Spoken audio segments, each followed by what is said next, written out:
Under pressure, bum bum bum bum bump. Bum bum bum bum bum bum bum. Under pressure, bum bum bum bum bump.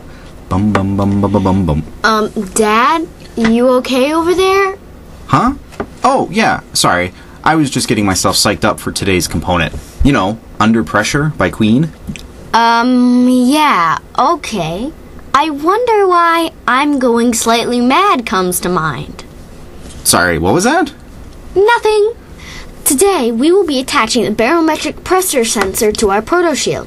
Specifically, this is a BMP 085 sensor and a breakout board from SparkFun.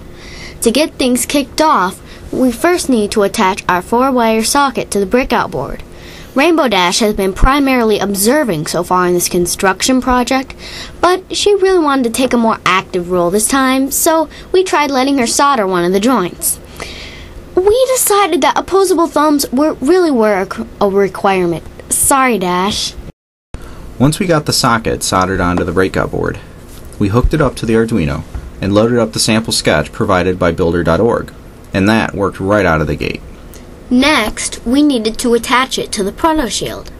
Here's what we used.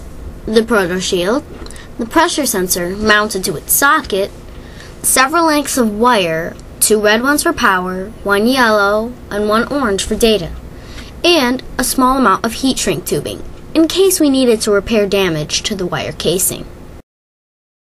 After consulting our design, we soldered down the 3 wires that would eventually be connected to the power and data lines of our socket. The orange wire lost a chunk of its casing, so we had to apply some shrink tubing to that one before proceeding. Next, we mounted the socket onto the board and bent the extra length of wire over so that they would really make contact with the corresponding pins of the socket. We thought it would make it easier to make the connection, and it did. Once the socket was in, we finished connecting the wires to the respective holes on the shield. Yellow to analog 5, orange to analog 4, and red to a spot in the middle of the board where we would connect it to the 3.3 volt power. We fired up the original sketch again, and it worked great. That sketch, however, was meant just for running the pressure sensor. We needed to blend it with the one that we used to run our temperature sensor.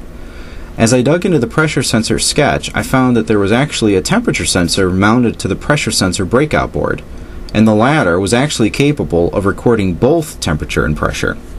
The temperature sensor is actually listed on SparkFun's page, but it wasn't overly prominent, so I missed it when I ordered it.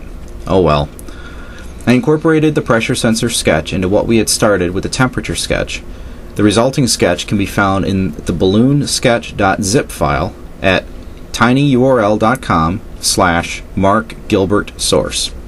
We'll continue to update that file as we add components and make tweaks, and be sure to check out the blog post for the actual links if you missed it here. We hooked up both sensors and fired up the new sketch, and it worked great, capturing temperature and pressure readings, and calculating altitude. It's a kind of magic.